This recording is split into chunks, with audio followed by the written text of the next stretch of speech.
Hello friends, welcome to அரிசி சமையல். இன்றைக்கி நம்ம வீடியோவில் சிறுதானிய மாவு ஒரு 3 வச்சுருக்கேன். கம்பு 1 டம்ளர், கேழ்வரகு 1 டம்ளர், குதிரைவாலி, இட்லி அரிசி IR20 3 கலந்துருக்கேன்.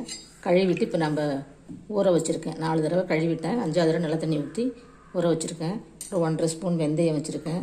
இப்போ நம்ம இதுக்கு உளுந்து அரைக்கிறதுக்கு முன்னே 1 ஹவருக்கு முன்னே எடுத்துக்கலாம். இப்போ இது ஒரு 6 மணி நேரம் ஊறட்டும். அது வரைக்கும் நம்ம வெயிட் பண்ணலாம்.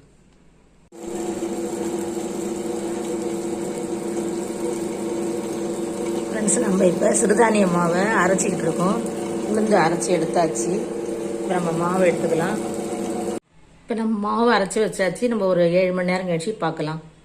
புளிக்க வச்சுட்டு அதுக்கப்புறம் நம்ம பொங்கி விழுது வரைக்கும் அப்புறம் நம்ம திறந்து பார்க்கலாம். ஃப்ரெண்ட்ஸ், நம்ம 8 மணி நேரம் ஆச்சு. மாவு நல்லா பொங்கிடுச்சு. இப்போ நம்ம நல்லா கலந்து விட்டுக்கிட்டு இன்னொரு பாத்திரத்தில் எடுத்து வச்சுக்கலாம். நான் எப்பவுமே டெய்லி காலையில் இட்லி ஊற்றுவேன். அதுக்கு தனியாக எடுத்து வச்சுக்கிறேன். இப்போ 2 பாத்திரத்தில் கறந்து வச்சாச்சு.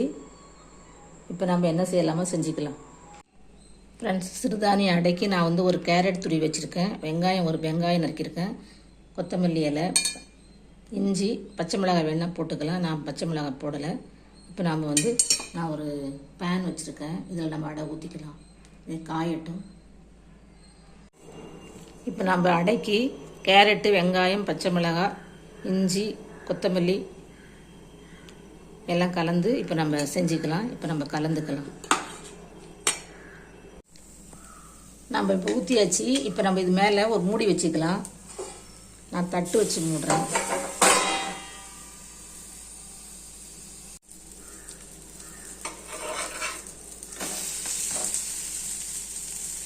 நம்மளோட அடை தோசை ரெடி ஆகிடுச்சு. இது கொஞ்சம் பெருசாக தான் இருக்கும், பேன் கேக் மாதிரி. தோசைக்கல்லில் மெலிசாக ஊற்றலாம். நீங்கள் இது மாதிரி ஊற்றிக்கிட்டா பிள்ளைகளுக்கு ரொம்ப பிடிக்கும். இப்போ நம்ம எடுத்துக்கலாம்.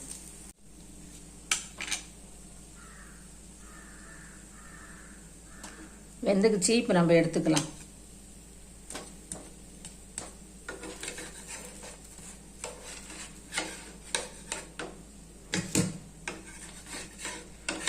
இதே மாதிரி வேணுங்கிறது செஞ்சுக்கலாம். நீங்களும் இது மாதிரி ட்ரை பண்ணுங்கள். இது பிள்ளைகளுக்கு ரொம்ப பிடிக்கும். இந்த மாதிரி செஞ்சு கொடுக்கும்போது நம்ம ஸ்டவ் ஆஃப் பண்ணிக்கலாம். குதிரைவாலி, கேழ்வரகு, கம்பு 3 கலந்த அரிசி மாவில் செஞ்ச அடை தோசை, தக்காளி சட்னி, கொத்தமல்லி சட்னியோட சாப்பிட்டுக்கலாம் வாங்க எல்லோரும்.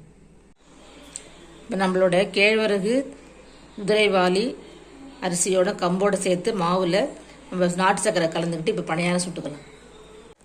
நம்ம நாட்டு சர்க்கரையுடன் பணியாரம் ஊற்றிக்கலாம். 3/4 ஊற்றினா போதும்.